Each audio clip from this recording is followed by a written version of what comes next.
So what type of music can be licensed the most? I'm going to share with you a fantastic interview that my friend Aaron did from howtolicenseyourmusic.com. And this is an interview, it's an old interview, but still quite relevant really. Joel is the CEO of D-Wolf Music USA. If you don't know what D-Wolf Music is, you can Google that, and it's probably the oldest music library in the world, really. And this is a fantastic interview because Joel is really breaking down what kind of music is more likely to be licensed, okay? Especially in the beginning of your career, and how you can establish yourself as a music composer. Now check out what he says about sad music versus happy music, which is very important here, okay?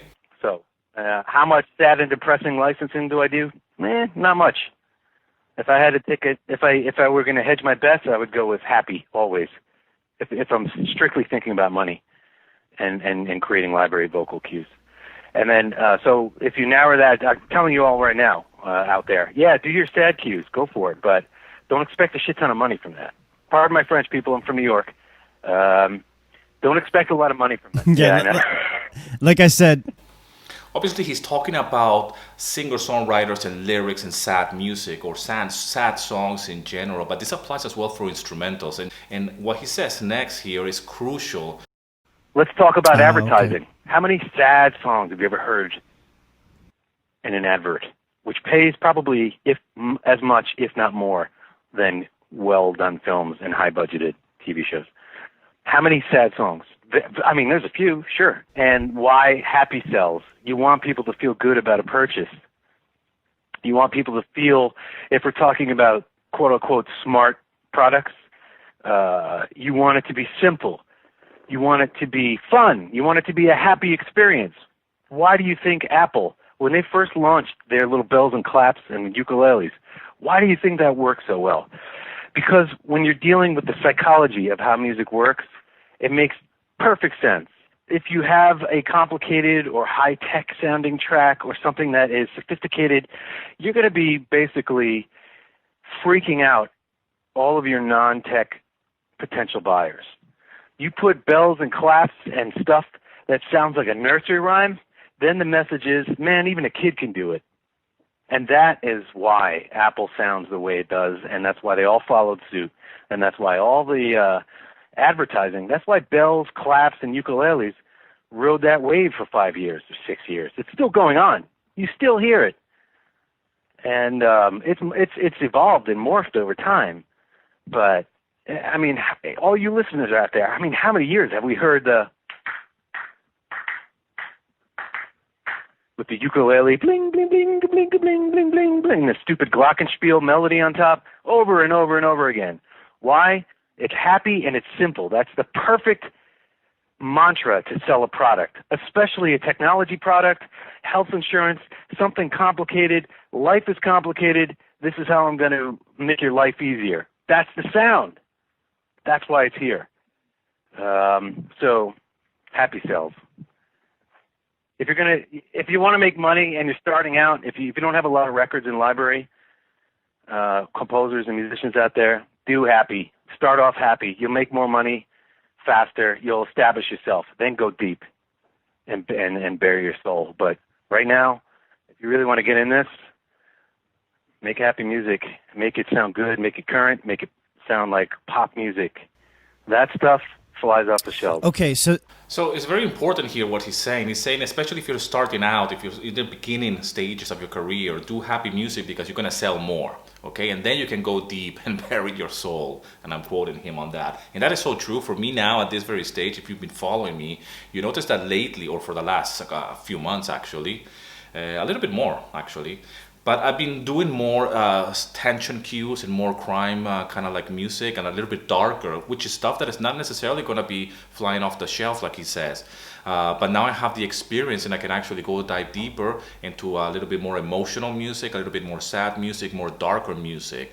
And I don't necessarily have to be doing so much happy music at this stage, even though it's easy for me to make it. I don't have a lot of ukulele tracks, I have to say, but I do have a few acoustic tracks out there with some some marimbas or some xylophonos or whatever, and just hand claps as well. They sell very well. That's a perfect explanation of how this music works. Now, I'm not saying that you have to go and do this type of music per se, but I'm just showing you how can you really get your foot in the door and know what's going to be selling more, especially in the early stages. Now, I can't believe that this interview is from 2008 and it only has 545 views. Hopefully by the time I share this, it will have more views, because I do believe that the information in this interview is pure gold, really, for both, for newcomers and for experienced composers.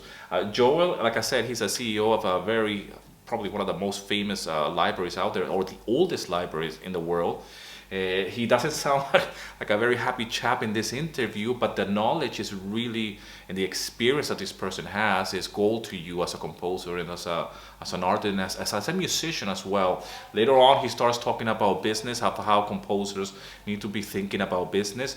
And it's an hour long of this podcast. You can go and listen to on a podcast, or you can go and listen it here on YouTube. I'm going to link the description, the actual video, so you can go and check it out here on YouTube. And like I said, leave in the comment sections what you think of this interview and the insights that Joel is sharing here with Aaron and with all of us of the music licensing community, because I think it's crucial. I usually get this topic a lot, being asked by newcomers, and should I compose corporate music? Should I compose happy music, hip-hop music? I think that the genre is not what matters here, but the actual emotion that evokes. And what he said is so crucial. You can do hip-hop, but it can still be happy, and it can still be something that will make me feel good. Like what he was saying, you try to sell something. He's talking about advertisement as well, and how Apple have used this type of music. Now, we're not going here for scoring, okay? We're not going here for some dark horror film that requires a sad music or a dark music track, okay? We're talking about music licensing as the way he's describing it here in this little section that I'm sharing with you, in terms of like what's the bread and butter of your income as a stock music composer, especially in the beginning. Later on, you can go and dive in. I've spoken about this many times, but I think what I would like to add to this is that it doesn't matter if it's hip hop, if it's pop rock, if it's indie rock, if it's acoustic and folk. I mean, as long as it has that happy feel good, everything is going to be okay kind of emotions in the music. That's what's going to be selling, because the client, they're usually, like he mentioned, they're looking for things that are going to make people feel connected to the music in a good way. And the psychology of music goes like that, in a perfect, they marry together with an image, with a video, with an actually slideshow. When they're presenting something, like he said, you're selling a health insurance, and you want something to be a little bit less serious. You want something that is going to be less complicated, to make it feel that everything is going to be okay. So anyways, go and check it out. Again, I'll leave the link in the description. I've heard this interview years ago. It's from 2008 when it came out, and I've been meaning to really share more content out there of people that are in the same space that I am. And like I said, I feature Aaron's channel on my YouTube channel, and many others. Go and check them out.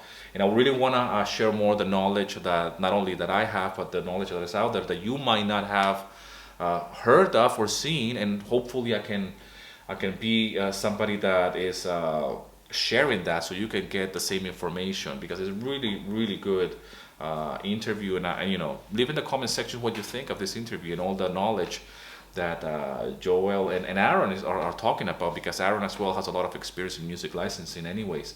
So again, thanks a lot for the love and support. Thanks for subscribing to the channel. If you're somebody that is new to music licensing, and specifically to royalty-free libraries like Pond5 and Audio Jungle, download my free guide, link in the description. And as always, rock and roll, and here's to your success.